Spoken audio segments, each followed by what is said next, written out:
There's a moment in every founder's journey that doesn't get talked about. It's not the startup phase, it's not the growth phase, it's not even scaling.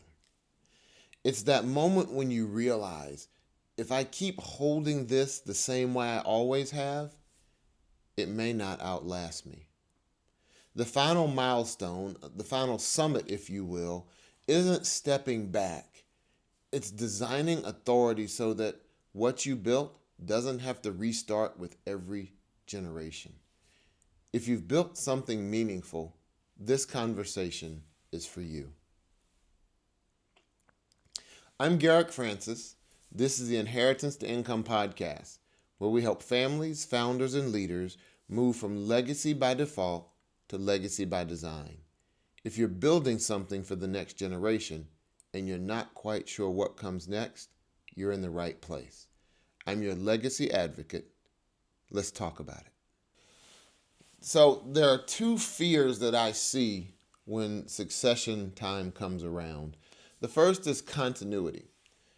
Builders, founders, and leaders often fear that culture will begin to slip, that the standards and procedures they put in place, though they may not have written those down, they start to have creep. And then there's mission drift. What you've accomplished, what you've set up as the mission for the organization, it begins to get murky. People aren't clear about where authority lies or who's taking over or what the next steps might be. And so the wrong people can gain influence. Personalities begin to take over rather than the authority that should have been designed. And the second fear is identity. Founders and leaders start to ask questions like, who am I without this? What will I do next? What will I do every day? You've spent so much time building up the organization, building up the business, stabilizing your family, that it has become intertwined with who you are. And leaders and founders often find it very challenging to let go and to separate those two things. But I want to let you know this isn't ego, right? This isn't ego talking. This is stewardship asking. Stewardship is asking, how do I preserve what I have created for the next generation?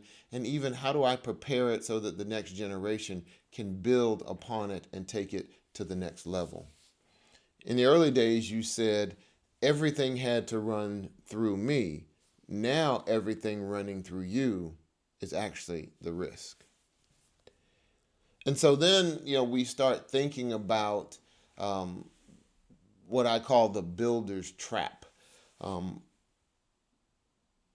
In the beginning, you created centralized authority because it was your idea, it was your innovation, it's your leadership that is key.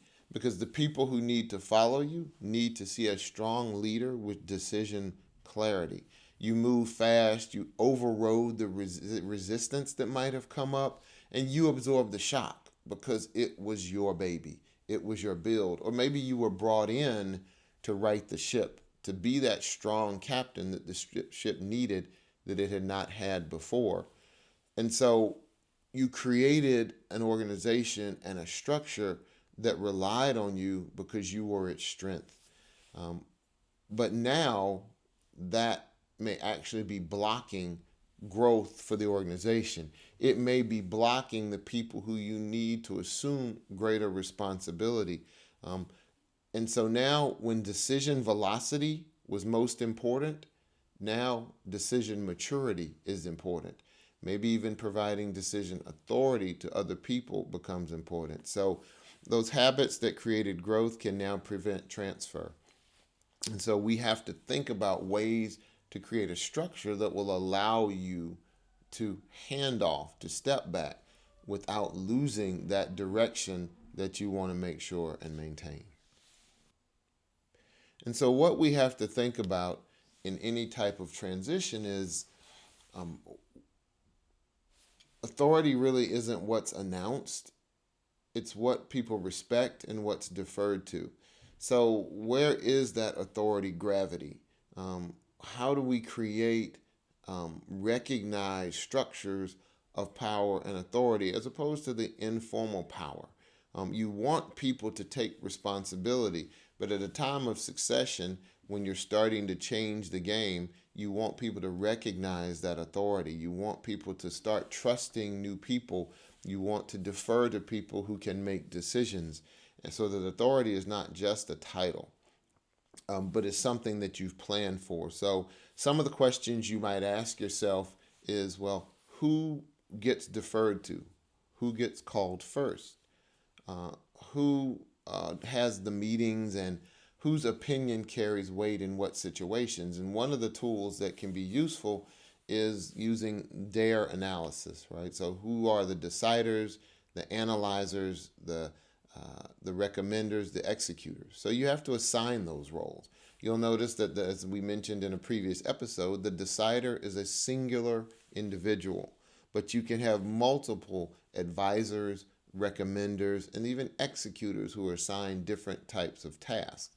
And that procedure helps you start to think about your succession readiness. It helps you start to know who you can rely on to make decisions going forward and who your employees or your family will trust to make those types of decisions. There's a hidden cost of holding on too tight. Um, if a successor hesitates, then some of the people who you've been grooming to take over, that talent that you've developed, won't know what their situation actually is. And I've seen situations working in corporate America for nearly 30 years and as an advisor where the person who you've spent hundreds of thousands of dollars to work with to become the next CEO or the next CFO or the next chief marketing officer, they have ambitions, right? They want to know with some clarity what their development path is. And if that begins to become murky, other people may swoop in and take away that talent that you have been developing. It could be someone you've worked with. It might even be a family member who's waiting in the wings to take over or to have additional authority within that structure. And so, even if it's a symbolic succession, if you've given over the title but not given over the authority, then that person is not clear on what their future role is. And so decisions tend to escalate upward or they come back to you. And that slows down innovation within a company. It slows down when people are willing to take risks. And in those situations, that's when talent tends to leave. And so studies have actually shown, especially when it's a family succession, that you may look at developing a shared leadership model where you might have been the CEO, the founder. For the organization to actually grow, for the business to thrive, it's actually better if you create a leadership structure that now may have a CEO, CFO, a COO, a CMO, different officers. And studies have shown that innovation increases when you have distributed leadership in following generations. Because sometimes what you've built is ready to expand, and your stepping away gives it room for that innovative expansion. And the same research shows that families operate better within the family when they have distributed leadership, when they know that people are playing different roles within the company or within the organization. And that helps to promote longevity and legacy for that business enterprise. One thing you really want to try and avoid is what might be termed shadow governance. Shadow governance destroys trust faster than even conflict. Titles might change so that you set up a structure where someone succeeds you in the leadership role or in the founder's role, but you haven't left the organization or the orbit, and so people still reach out to you. Customers still call you. Vendors still seek your advice and counsel, and they don't go to the people to whom authority has been given. And you might want to do some things that are symbolic, but that have very high meaning. So if you're appointing a new CEO or a new controller, that person's office might be established next to yours. I've seen it where some CEOs even move out of their big corner office and give it over to the next leader, even though they are stepping back and they have a smaller office down the hallway. It's a handoff process. It may take a few weeks or a few months. It's not abrupt, but it gives the signal to those who are in the organization or in the business that this process is now ongoing. And then finally, when you do decide to step away completely, then that person has the trust and the respect of others to go forward. And so you cannot be a shadow decider and still have public trust in the person who's taken on the new role. You can't have private control when you've given that authority over. And then there is an internal shift. There needs to be a psychological transition. When you're deciding about legacy leadership, you're really measuring how well things will run without you. You want to be replaceable by design, and sometimes that's hard to internalize. It's hard for people in the company or in the family to really think about that next generation leadership. But you want to make sure, again, that you're reiterating those shifts and that you're building a system that provides for the next generation. You want to set things up in a way that allows people to understand what this shift means for them, because it's not just a big deal for the person who's assuming the new role of leader or CEO. It also has a domino effect down the organization. Other people now have to either establish new relationships with new leadership, or they have to then kind of start this succession program over again. They may slide into a new role. There may be new opportunities open up as the company or business expands. And so there's a very big psychological piece to succession that people think about, because people are always thinking about, how does this affect me? How does this affect my family? And if they're going to continue to operate in a place of excellence, those questions have to be answered. You can't be distracted on the job and still do your best. And so that's why when you're talking about succession, it's not only at the top, but it's what comes next. And you have to be clear, and you have to define those structures so that people know how they're going to be affected by any type of a shift. And then you want to design oversight, right? You want to make sure that, as you move away, as leadership structure changes, that control must move from daily interference to strategic oversight, right? You may step back and have a new role, whether that might be emeritus, chairman of the board, as opposed to president and chairman of the board. You're giving over that authority and that title. But this sets a threshold for people. It provides clarity while you're still present, but gives authority to people who are stepping into new roles. And so you really want to be careful and courageous about designing it. So you're not disappearing, and you want people to understand that there is an evolution to things, that there is a continuance of the business. Businesses fail for lack of clarity. Businesses fail because the standard operating procedures were never handed over. And businesses fail because people and talent are simply unclear of their roles, so they leave. And so you want to make sure that when you are designing oversight, that you establish guardrails, you establish escalation thresholds. How do decisions continue to move upwards and forwards? And what's the reporting rhythm, right? What are the new reporting roles? What are the new reporting requirements? And you need to have what I call structured veto boundaries. While you're still in a position, only those most serious decisions may come to you, and you even need a process for how those continue to transfer to new people. And you may have to test this in a period of time. That's why succession is not in a moment. It's done over time. And the best successions that I have seen were when the handoff was done with care, step by step by step. And then if we connect back to when we say identity fear, the fear of what the founder, the leader does next. You really have to think about the second mountain. You want to think about what your personal legacy will be beyond the organization, beyond the business. You've spent so much time investing in the business and you have so many talents. How now do you apply those talents to the next part of your life? How now do you go out every day and get up deciding, as my mom would say, to make this day just a little bit better than the day before?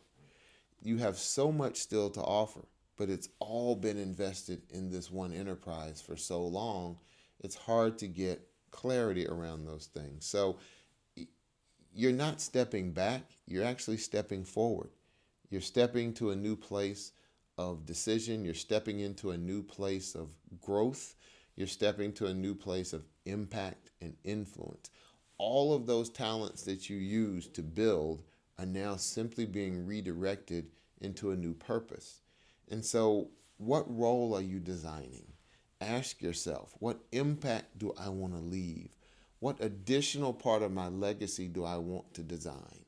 Because what you are stepping forward from is just a small part of who you are. And so that next season becomes that thing to grow towards instead of clinging to that first season in your life. But that's a big part of it. So take this time that you have to evaluate your opportunities. If you want to travel, you're going to travel. If you want to volunteer, you're going to volunteer. If you want to write a book, you'll write that book. There are so many things that you now can do that you have some freedom to do it. And I would encourage you to spend as much time designing your personal succession as you do your business or your organizational succession. And so here's where we start thinking about the practical applications of what we've been talking about. So the next steps are mapping decisions. What I would suggest is you take two decisions that have significant consequence to the business or organization or family, and that you map them out. Who currently has authority to do those things? Who will assume authority to do those things? And you map them out and you transfer that decision tree for 90 days.